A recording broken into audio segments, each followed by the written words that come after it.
Some years ago, we went on a tour through the U.S., through the American Union, and one of the obligatory stops was the city of Washington, D.C. And so I asked our missionary, who also makes a part of our board and commission, Rob Owen, I asked that he take me to a particular place that I had always wanted to get to know. In Washington, I insist. I remember that the sky was gray, it was sprinkling a little bit. I covered myself with a scarf and a big wool jacket. It was frighteningly cold. The trees were naked, and that completed the scene.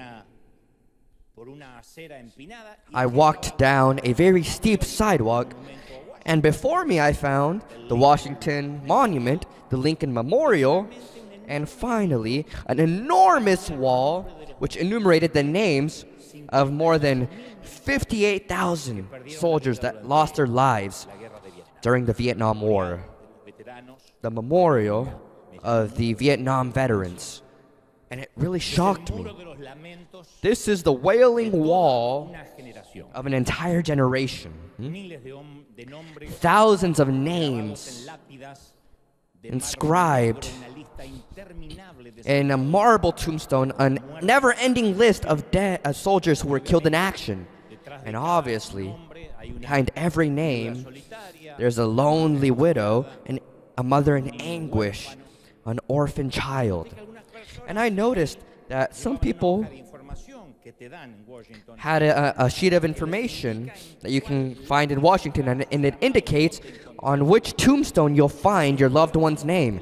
And I heard a woman asking her son, "Did you find it?" She said, "Every name has a number."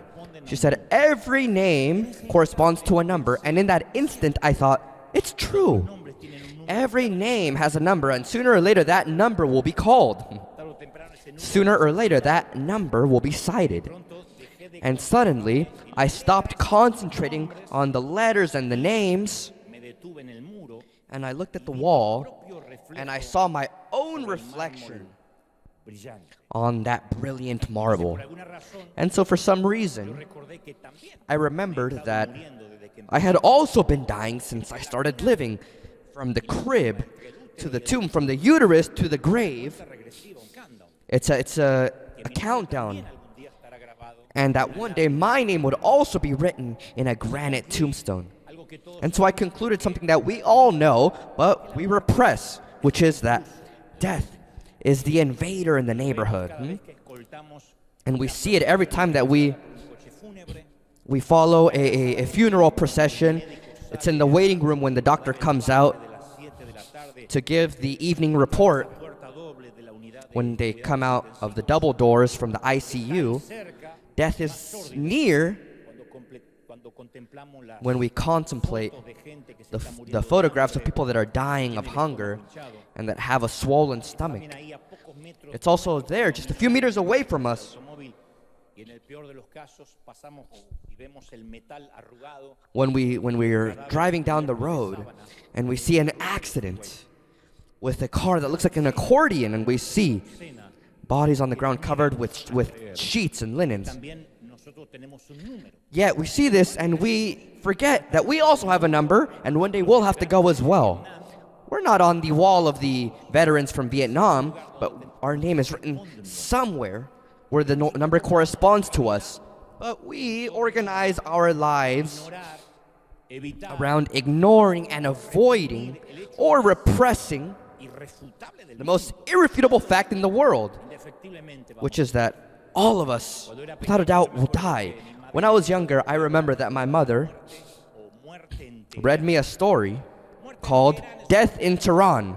It's a short story which says that a servant runs to his wealthy master, shouting that they had just faced death, and that death had threatened him.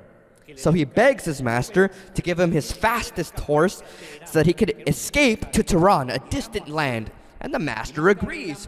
And later on, the master also encounters death and asks, How dare you threaten my servant? And Death says, I didn't threaten him. I was just shocked to find him here when in reality, I was supposed to meet him tonight in Tehran. So it's impossible to evade that meeting.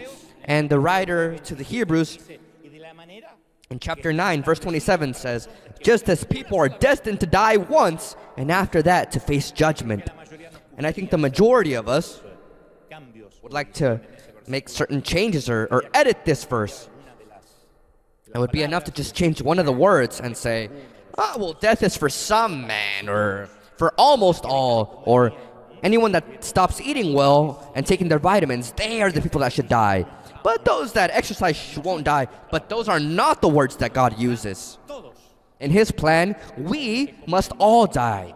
Even those that eat organic or gluten-free, and they take their vitamins and they go out to jog every morning. Now, let's agree that exercise can give us a few more heartbeats, right? Medicine can give us a few extra breaths. A life free of mother-in-laws can really lengthen your health. It's proven. But we all have a number, and eventually we will be called.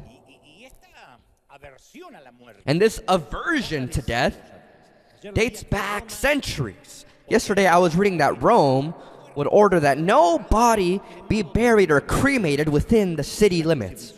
That is why the crucifixion was carried out outside the city walls. That is why when you go to Israel, what Catholicism believes to be Jesus' tomb within the walls of Jerusalem, it cannot be true, and it's believed that the true tomb is outside of the city, which is the garden of Joseph of Arimathea. This is believed because the law was that the dead could not coexist with the living. They were seen with disgust. In fact, they had a city of the dead, which was the necropolis. That's where the cadavers were kept, because the terror and fear separated the dead from the living. Ergo, that would drastically change after Jesus. Because after Jesus' resurrection, cemeteries would even be installed on church grounds. There are churches that have their own cemeteries.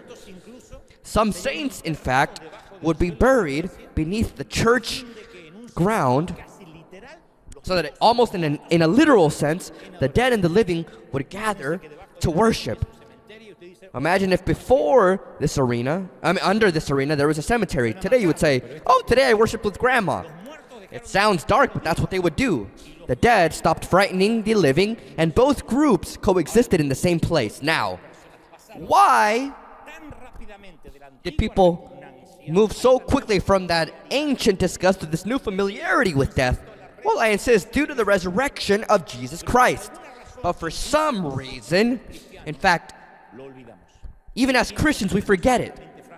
Through time, our mind becomes fragile, and once again, we begin to feel that disgust and fear and fright and uncertainty to death. And we oppose death with such resistance.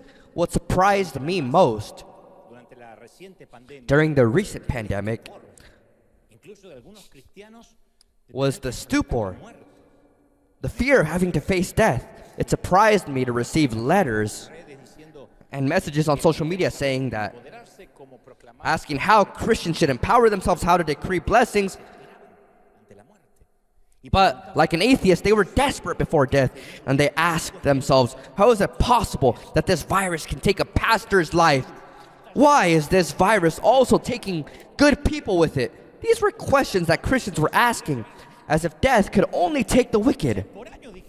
And so for years we said, for Christians, death is simply a change of address. That's what they say often at funerals. It's just a change of address. Yeah, but the move frightens us. We preach, heaven is a better place. We always say it. Those of us that will go to heaven. But we always have prayer chains so that this sick person doesn't go to the better place, that he stays here with us and suffers along with us. And if God decides not to heal them, then we agree, all right, they're in a better place. All right, then if they're in a better place, why were we trying to stop them from going to that better place? I say during my Presidente conference when I speak about death, that you always say these made-up phrases at funerals. We say, oh, they look like they're in so much peace.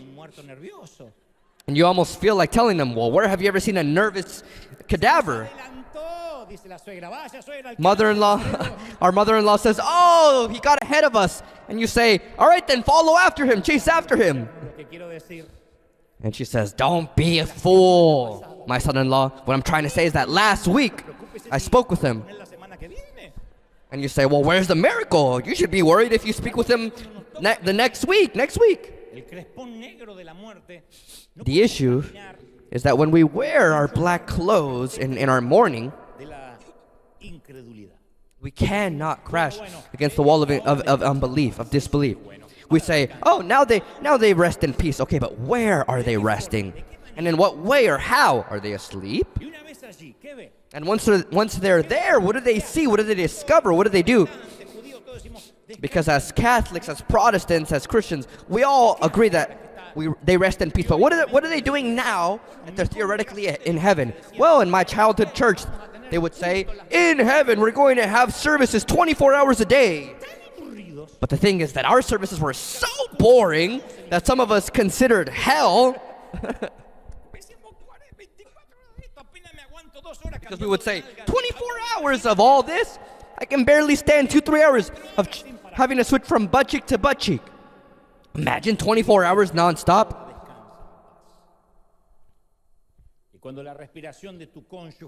And when your spouse's breath stopped, when the beating heart of the baby in your uterus stopped,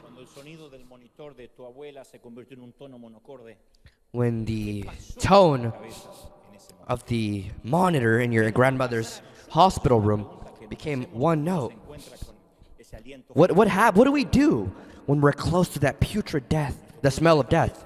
Our lungs will also be emptied out. Our blood will stop pumping. And then what will we become after we die? Well, the answers vary. Some say we won't be anything. We'll just be food for worms. Whoever dies with an expensive Italian suit will be an expensive meal for the worms.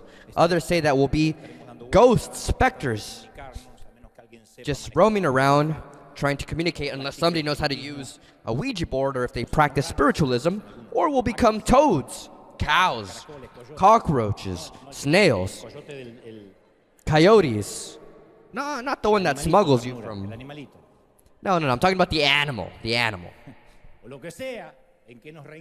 Or whatever we reincarnate into.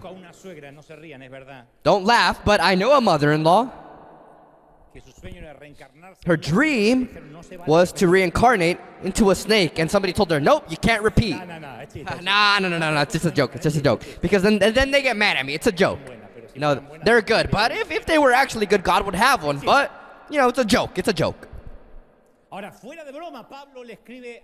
Now, all jokes aside, Paul writes to the church of Corinth, and in the first letter to the Corinthians, chapter 15, verse 54, he says, when the perishable, the putrid, or the potentially putrid, that will die in the democracy of decomposition. When the perishable has been clothed with the imperishable, and the mortal with immortality, Paul says, then the saying that is written will come true. Death has been swallowed up in victory. Death will be swallowed up in victory. I could live with just that phrase. Death has been swallowed up in victory. With that being said, if we ever want to make a tutorial on YouTube of what the protocol is on how to behave at a funeral, because there are some people that don't know how to behave at a funeral, because suddenly they make jokes, because of the nerves they begin to laugh, even if they're in a whole lot of pain. Others don't know what to say. Others don't know if they should remain silent, if they should speak. It seems like others don't go to a funeral because they show up with so much Botox and they say, I'm sorry. So if we would like to make a tutorial on how to behave at a funeral, then we should ignore Jesus Christ, because Jesus was an expert in ruining funerals. Maybe the reason is a lifeguard cannot remain seated at a beach when he sees that someone is drowning. He acts by instinct, by profession. A teacher cannot resist correcting a student when they use the wrong grammar. A police officer, if he's honest, cannot resist upholding the law even when he's not working. In the registry of the Gallery of Miracles, there are 4 resurrections that we'll find in which Jesus was involved in one way or another. 4 resurrections. And the 4 hide a magnificent secret, a common denominator that I'm going to give to you for the same offering you're going to give later. A secret that we're both going to uncover, or that we're all going to uncover together a few minutes before the message ends. The 4 resurrections share one hidden secret. And just like Netflix, for example, I'd like to divide it into 4 episodes or 4 resurrections. This is a mini-series of 4 resurrections so that we capture the idea of the narrative. And here is the first episode. 2 multitudes converge. One that enters into the city and one that exits the city. It goes outside the city walls. Both crowds couldn't be more diverse. The group that arrives is all laughter and conversation because they're following Jesus. The group that is exiting the city, we already know what is done outside of the city. It's a solemn group. It's a flock of sadness, hypnotized by the elegy of death. And with them goes their reason of shame, a cold body in a coffin. The woman at the front of the procession is the mother. I'd like for you to imagine her. She had already walked down this path before.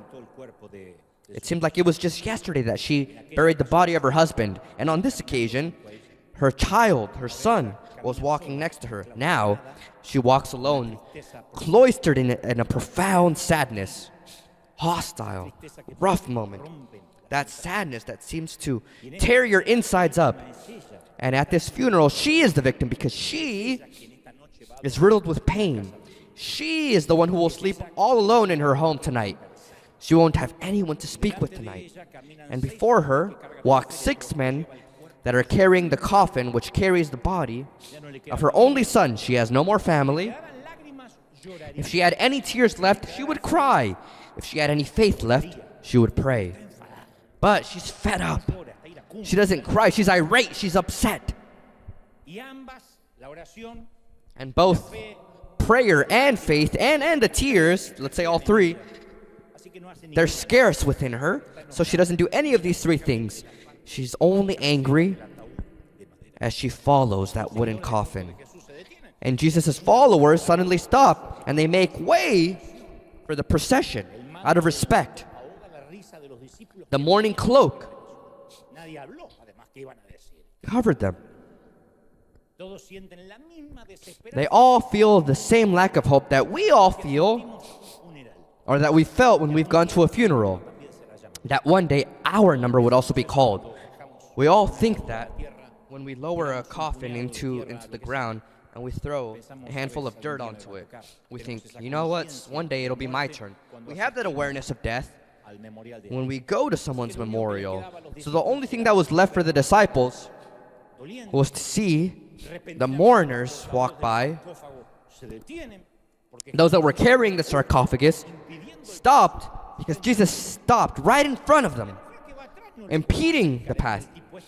The woman doesn't know who Jesus is because he didn't come to the funeral, but before she can object, he says to her, "Woman, don't cry." Don't cry? Who is this guy to tell me that I shouldn't cry? What do you mean, don't cry? And the description is found in Luke 7:14 of what happened next. And it's captivating because it says, "Then he went up and touched the coffin they were carrying him on. And the bearer stood still. And he said, 'Young man, I say to you, get up.' And so the one that had died began to speak to him, and so the stiff fingers began to move. Imagine the scandal. We might say, oh, how great. I'd love to see how you would react if you're burying someone and suddenly the guy sits up and asks you for a coffee. His grayish cheeks blushed. The dead man sat up, looked for his mother,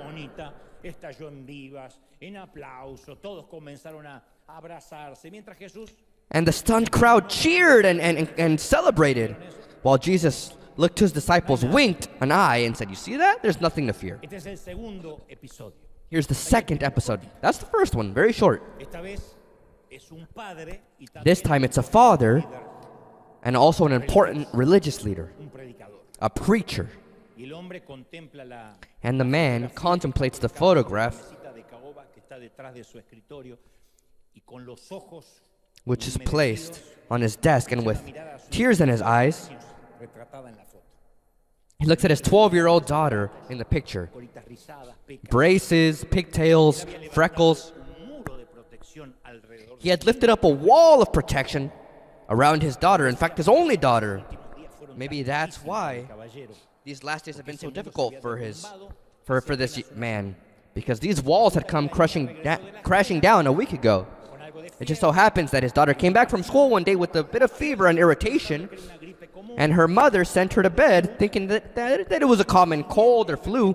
But the following morning, after seeing that the fever didn't go down all night, they had to take her to the emergency room, and she never came out. The doctors, the medics, were dumbfounded because they couldn't diagnose her. They didn't know what was happening. Apparently, it was an autoimmune virus that had grown and grown and didn't allow the fever to come down. And so the father felt powerless. And like any religious leader, he was so used to showing strength that he couldn't remember how to be weak anymore. He didn't know what it was like to go through vulnerability. He himself minimized the situation, or he underestimated it. When somebody asked about it, he would say, no, she'll get better. This is nothing. This will pass. He assured everyone except himself, because inside, his emotions were breaking down, and what broke him was a phone call from the doctor a few minutes ago. The doctor said, I'm sorry, Mr. Jairus. Your daughter has entered an irreversible coma. Now this strong, even-tempered, stoic leader sat at his desk and began to cry. And that's when he remembered that there's a certain Jesus that calls himself the Messiah. He remembered that he's in the city. He always thought it was about a charlatan or a scammer. But there's a phrase that says, every man reaches a point where his despair is 1 millimeter greater than his dignity. And so he goes out into the street to look for this master or Messiah or whatever he is. He walks many kilometers until finally he faces Jesus. And he begs him and says, Lord, this is about my daughter. She's only 12 years old. You could do something, I don't know, a trick or whatever it is you do. Touch her so that she doesn't die. Jesus looks at him and says, oh, yeah, obviously. Take me to where she is. And in that same instant, certain close individuals to the man put a hand on his shoulder and say, Jairus, there's no need to bother him. Let him continue on. Your daughter just suffered a fatal heart attack. Your daughter is no longer suffering. She's resting in peace now. And without losing his calm, Jesus tells Jairus, don't fear, just trust in me. The man doesn't understand why Jesus says to him to not fear, because he just heard that his daughter has passed. Finally, Jesus makes it to the emergency room, which in that moment was a true chaos. Jairus' wife is seated in a chair, pale without speaking, and Jesus asks again what today would be a dumb question, a question out of place. He asks, why are you crying? But he doesn't do it ironically. He doesn't do it to provoke them. He's truly astonished, asking, why are you crying? And then he adds, the girl is not dead. She's just asleep. And that angers the family members even more. I think Jairus' wife thinks something like, get this clown out of here. This is the last thing I need. However, Jesus makes everybody leave the room except for Peter, James, and John, 3 of his closest disciples, and the daughter's father, the girl's father. So the 6 were there, the wife as well, the mother. The girl was pale. Jesus takes the girl's hand and says, little girl, it's time to wake up. The girl opens her eyes, jumps out of bed. The parents begin to cry and laugh because they couldn't believe what they were seeing. The girl says, I'm hungry.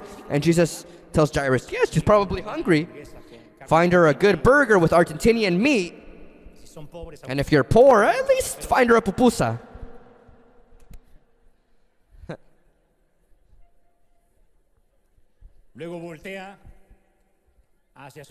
Then he turns to his disciples, he winks an eye, and he tells them the same thing that he said to them when he resurrected the son of the widow. He says, you see that? There's nothing to fear. Here's the 3rd episode in the saga. This time, we see a personal friend of Jesus, Martha. She had waited for Jesus to appear to heal Lazarus, her brother. Also, one of Jesus' best friends. Then she had hoped that he would at least appear on time to bury Lazarus to show respect. But neither happened. By the time Jesus made it to Bethany, Lazarus had been dead for 4 days. And Martha asked, what kind of friend is Jesus? And finally, when Jesus makes it, she confronts him and tells him the words, Lord, had you been here, my brother, your friend, wouldn't have died. And her demand was true. Jesus never appeared, not to help, not to heal, not to bury. And we all know that he knew about Lazarus' illness. After 4 days, he comes along, calm. The funeral had finished. The grave had been sealed, and Martha's words echo even today. We've all said something similar.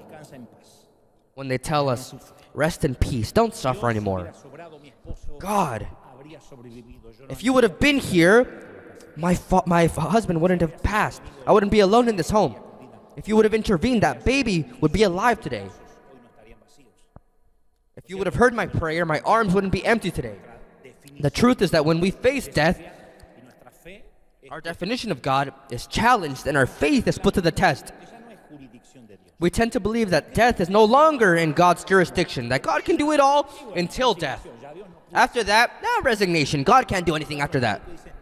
Like when the doctors come out and say, we're sorry, we lost them. We say, well, God can only do miracles while they're still breathing. After that, it's not God's jurisdiction. And that's when Jesus cries out of frustration, not for the dead, but for the living. He's not crying due to the person behind the tomb because he knows what he's about to do. He's crying because those that are living, though they're free, they're imprisoned in their fear of death. And so what does he have to do to convince them? Hadn't he already shown them all with the son of the widow in 9? She didn't even ask for help, but Jesus still resurrected the boy. Wasn't it enough proof when he resurrected Jairus' daughter, who was already dead? And he said to her, wake up, it's time to get up. And let's understand this. Jesus wasn't doing a favor to the dead. Now we're coming back. When somebody dies and goes to heaven and asks for a second chance of life here on earth, that's just Hollywood. It's just a fable for movies. Nobody that gets to heaven wants to come back. Someone says, oh, really? Yeah, you wouldn't want to come back. Especially with all the debts you have here, you wouldn't want to come back. Now, Jesus would bring them back just to show the living that death has been swallowed up in victory. Does someone believe it, yes or no? Now we're on the 3rd episode. They take him to the tomb where his friend Lazarus was put to rest in a cave with a big stone covering the entrance. Jesus' order was soft but firm. He said to them, remove the rock. In other words, remove the rock so that you can see God. Rocks, stones were never an obstacle for God. They weren't in Bethany 2,025 years ago, nor were they a stone in Europe 100 years ago. I was reading that a century ago, there was a countess, the Countess of Hanover, a famous German due to her atheism and her conviction that no one can find life in a grave. She had great public debates with Christians. And so before she passed, this countess left specific instruction that her tomb be sealed with a granite slab. She asked that around her tomb they place stone blocks, and she wanted heavy iron clamps. In other words, she didn't want to come back to life. And she wrote an inscription that she wrote herself. This burial will never ever be opened up again. It's bought for all of eternity. It was a petulant way to also tell herself, I buy my tomb and nobody can get me out of this. She was sure that her tomb would serve as a mockery or a joke against the Christian belief of resurrection. But the old woman, the countess, didn't count on the plans of a small walnut tree, a tree whose roots were close to the tomb.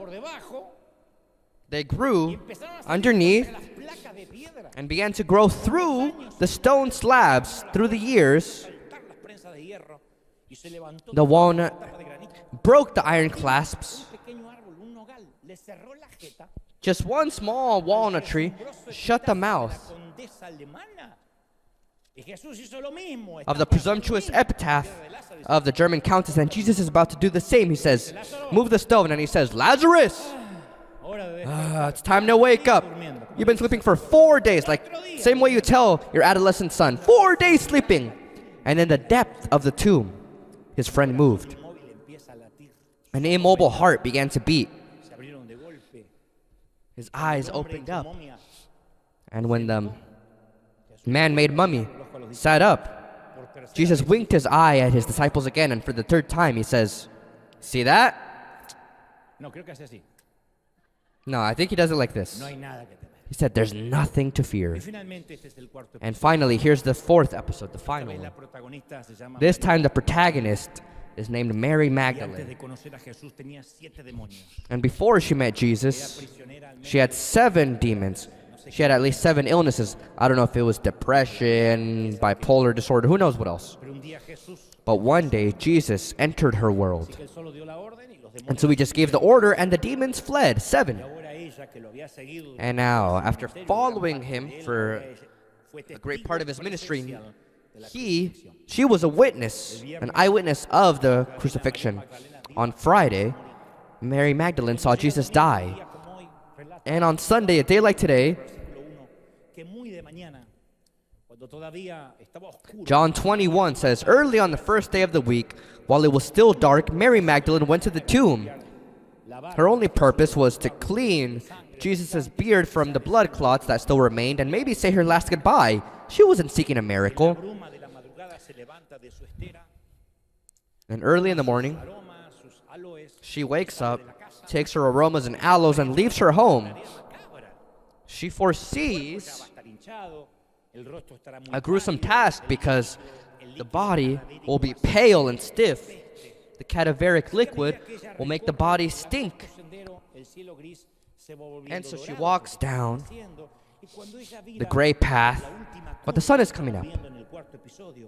And as she turns the last corner, her jaw drops because she sees that the stone that had been covering the tomb had been pushed away. And she immediately thinks, no, they stole Jesus' body! Mary assumed that some grave robbers had profaned the body, so she ran back frantically until she meets Peter and John. And she says, men, somebody stole the body! And so Peter and John out of instinct, also run to the tomb. And as soon as John enters the tomb, he sees all the evidence, and it makes sense. He sees the shroud, the tunic, the stone that had been moved away, and he remembered everything that Jesus said. He saw and believed. And so now, this Easter resurrection had its first celebration. John and Peter run to tell everyone else, and since this is a mini-series, I told you that you would assume that the lens would follow them. That's what any director would do. They would follow John and Peter, because in the end, these are the writers of the epistles. They earned more than the actor that plays Mary Magdalene. But no, the camera doesn't follow John and Peter. It stays with Mary. And John says, now Mary stood outside the tomb crying. We don't know what John and Peter were saying on their way to the other disciples.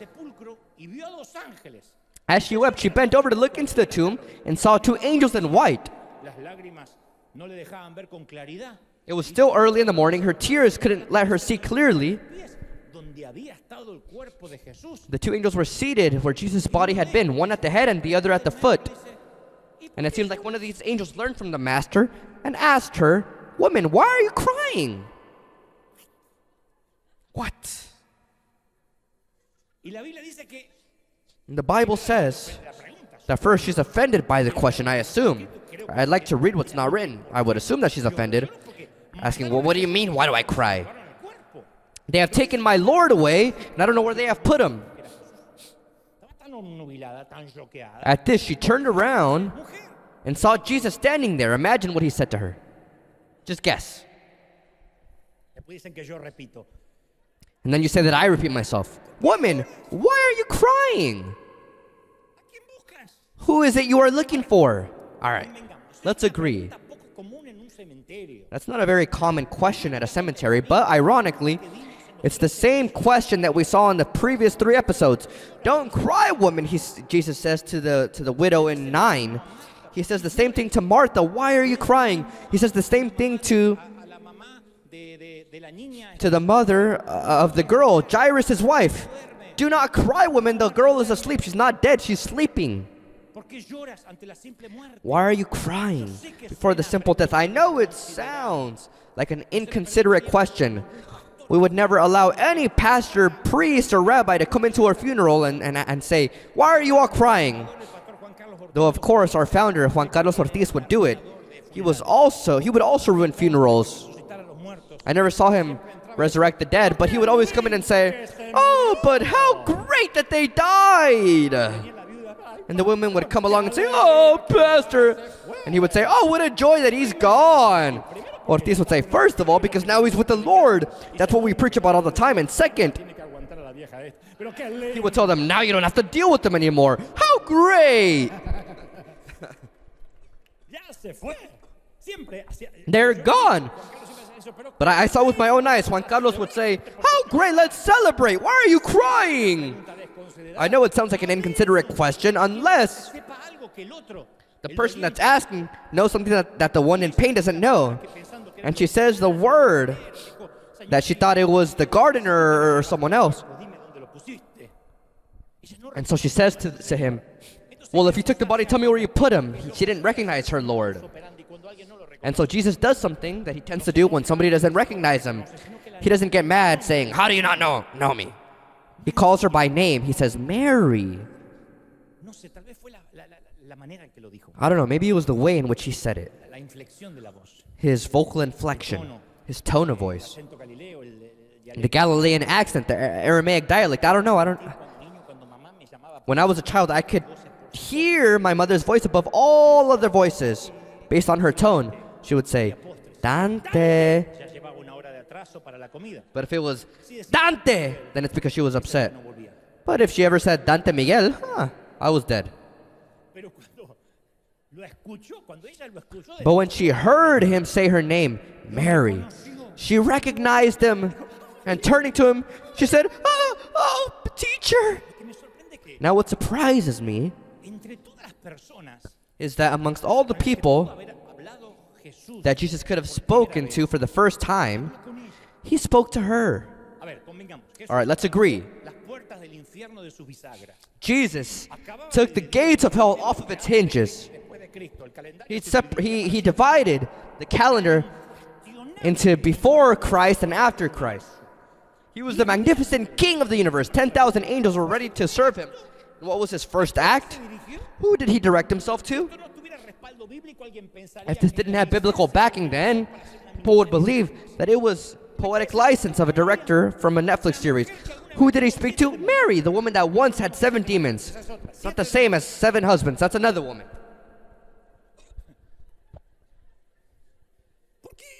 Why her? No book in the Bible bears her name. No story in the New Testament describes her work. No. And so why would Jesus create a moment, a scene for Mary Magdalene? Maybe to give us a message to all the afflicted and all the worried.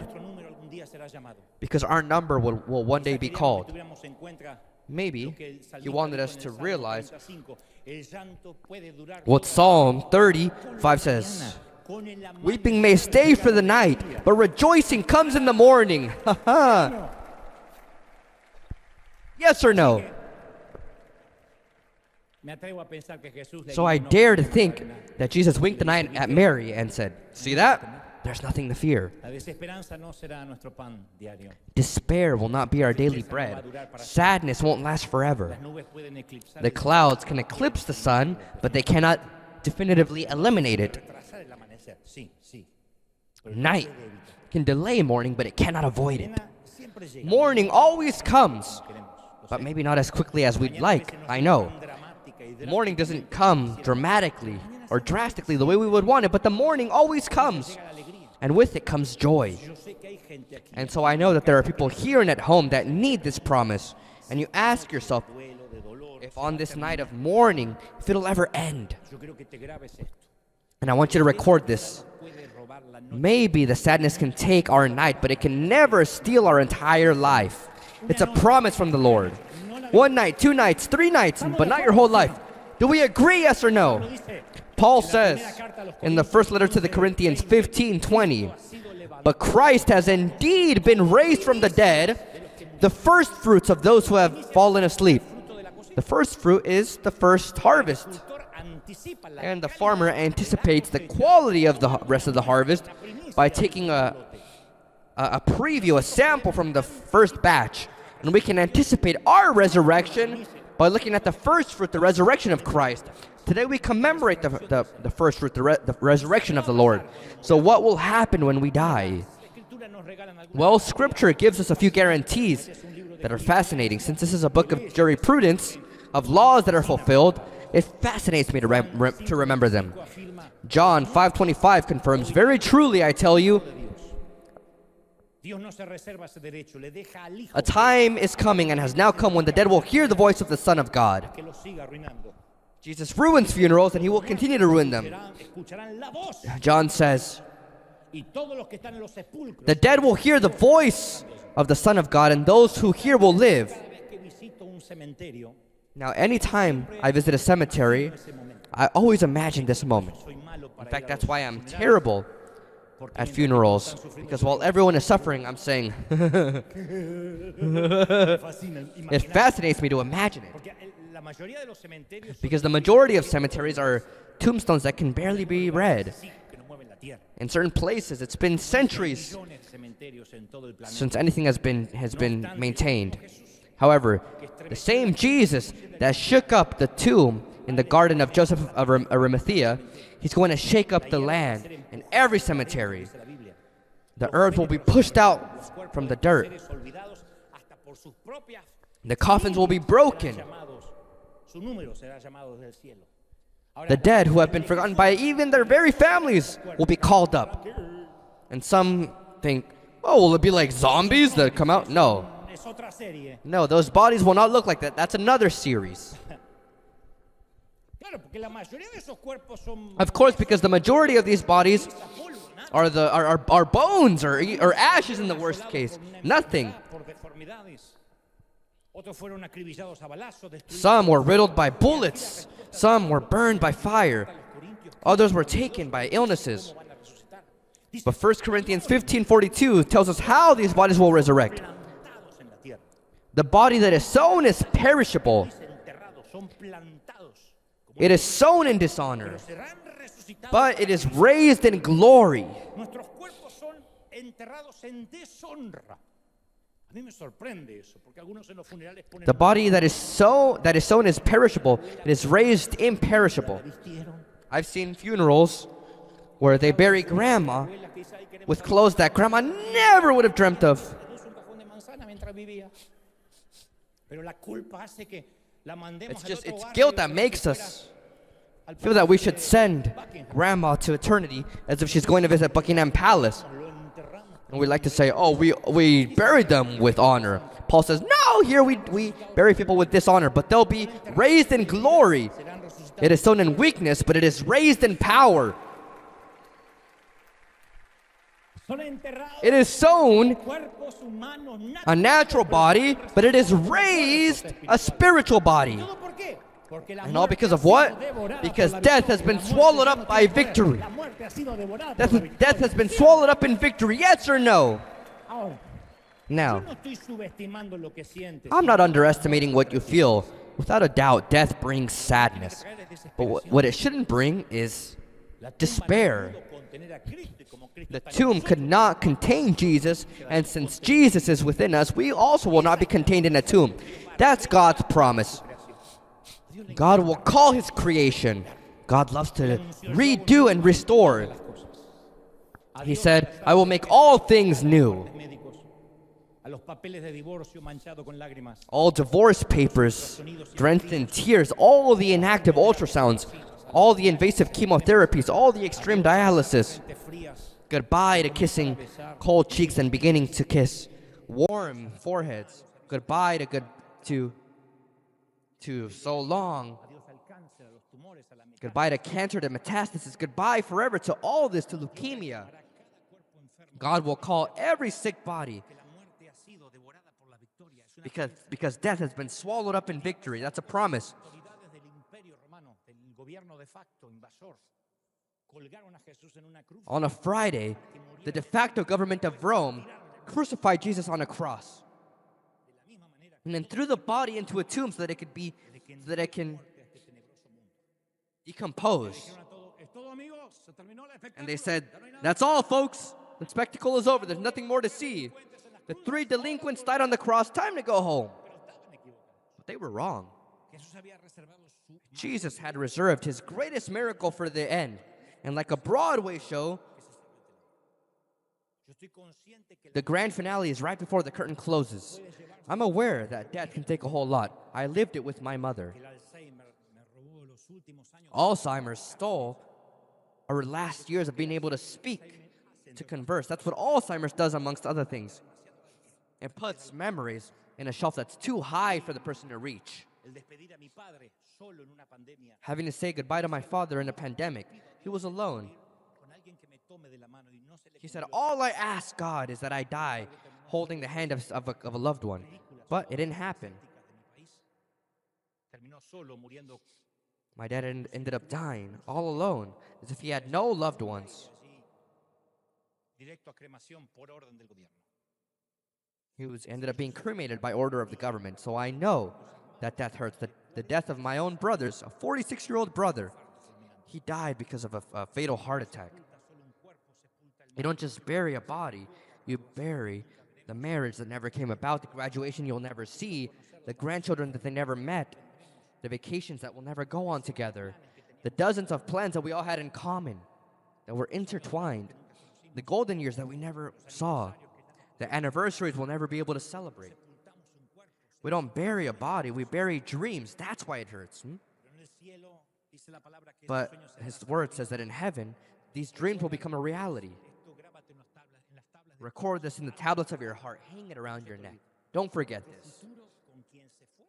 Our future with who left us is much greater than the past we had with that person. ¿Qué vas a tener? The future you'll have Es infinitamente. is Dios infinite. prometió la God promised the restoration of all things, yes or no, of all things, and He will restore them. Y finalmente finalmente lo prometido. And finally, what was promised. El gran secreto que ocultaba The los great 24 secret that these 4 en la resurrections que estuvo harbor. obviamente involucrado Jesús. These 4 resurrections that Jesus carried out. And for that, I need to tell you another short story. Cuentan que cierto misionero en Brasil They say that a certain missionary in Brazil tribu discovered a tribe of indigenous muy people remoto en la in a very remote place in the jungle. vivían cerca de un gran río azul. They lived close to a big La blue tribu era river. amistosa, por cierto. The tribe was friendly, of course. No obstante, necesitaban atención médica. However, they needed medical attention. Una enfermedad contagiosa A contagious illness había invadido had invaded the tribe. en la población y todos los días se moría alguien. And every day somebody died. Había un sanatorio In another place of the jungle, que la única esperanza es que esta tribu acudieran al hospital para recibir there was a hospital, tratamiento y vacunas. but it was separated by that river. In order to get to the hospital, the indigenous tribe had to cross the Blue River, an adventure that they weren't willing to realize, Tenían la falsa to creencia carry out. They had the false belief del río azul, that the feared Blue River espíritus malignos, was full of evil spirits. tema de creencia. That was their belief system. Todo lo filtraban por ese miedo. And they filtered everything through that fear. Going into the water, to them, meant a sure death. De manera que el misionero And so the missionary dio la difícil tarea de eliminar carried out the difficult task of eliminating the superstition from that tribe. And he explained to them that he himself had crossed the river and didn't suffer any damage, any harm. He didn't have any curse. llevó la gente a la ribera But that wasn't enough. y metió su propia mano en el agua y dice, So "Ve". the tribe, so he took the tribe to the edge of the river, Entonces se and the mete man put a hand and a foot into the water, and he said, "See, nothing happens." But they didn't believe. pero seguían vacilando. And so he splashed some water in his face, but the people still didn't believe. And so finally, Desaparece. the missionary Nada bajo la dove into the water, que vuelve swam underneath until he came out on the other side. And waving that the power of the river was just a farce, the missionary lifts his hand in triumph and says, "See, no hay nada que temer. there's nothing to fear." Había entrado al agua y había salido ileso. He had entered the water and exited on the other side unharmed. Entonces los indígenas comenzaron a And celebrar. so the indigenous tribe began to celebrate, and they all got into the water because they had lost their fear. Jesus Veía a la gente esclavizada por el temor a la saw that people were enslaved to their fear of death. ridícula de que That cheap superstition of, "I'll never see the person that died again." decenas de veces que And he explained dozens of times that the river of death is not something to fear, that life is just a placenta that we swim in darkness. el huequito por el que And tenemos we'd que see that little light that we have to exit through. salir, así que We know that no baby that came out has ever gone back in. So it's not like you're going to stay in that dark placenta. He says there's nothing to fear on the other side. But people didn't want to believe him. un muchacho en un féretro And so he touched a young man in a coffin, the only son of a widow, and he called him back to life. le seguía sin convencerse. His followers still weren't convinced. Hizo algo más drástico, le infundió So he did something more drastic. la muerte de una niñita. He gave life to the body of a 12-year-old girl, and he brought her back to life. With the whisper, he said, "Girl, wake up." El gentío seguía incrédulo. But the crowds were still incredulous. Maybe they thought that, in reality, the girl wasn't so dead. Sí hizo algo más drástico, And so he did something more drastic. quedaran dudas. So that there would be no doubt. He let a dead man remain dead for 4 days, his best friend in a tomb, and then he orders him to come out. Was that enough? Nope, doesn't seem like it. Porque fue necesario que él mismo entrara al río. Because it was necessary for him to enter the river of death, into the waters of death, so that people could believe that death Había sido vencida. had been defeated, that there was no more fear. And after he did it, after he came out on the other side of the river of death, he said, now it's time to celebrate. They didn't believe him until he himself came out alive on the other side. That's where they were convinced that God has the keys of life and death, Demonio puede decir, that no demon can decide when we'd go. el Dios que expone el truco, The God that exposes the trick, the scam of the scammer called death. el Dios que nos gustaría que esté presente en nuestros The God that we would like to be present at our funerals. In fact, he is. 16:15. Psalm 116:15 says, "Precious in the sight of the Lord is the death of his faithful servants." Llora cuando alguien muere en el In heaven, they don't cry when someone dies. No, they celebrate because it's one more person that has come home. Like Paul says, we shouldn't be saddened like those that don't have hope. ángeles nos van a escoltar The angels will escort us home. El día que se cierre el telón de esta vida, The day the curtain closes on this life, hemos comido una buena porción de la vida y and we've had a good portion of life, and we have to stoically leave, de Dios. God's messengers Último viaje de will take us on our last trip of life. un ángel In fact, God has an angel assigned to take each and every one of us home. de esta certidumbre. And with this certainty, why should we fear it? Lo hará otra vez. Podemos estar He'll do it again. We can be sure of it. una voz que despertó un The same voice that woke up a young man de Naín, in 9, movilizó a la hija inmóvil de Jairo, that mobilized despertó el cadáver the still body of Jairus' daughter, that brought Lazarus back. That same voice speaks to us today, and now, 2,000 years later, he winks an eye at us and says, "Did you see that? No hay nada que temer, There's nothing to fear. solo un río azul. It's just a blue river."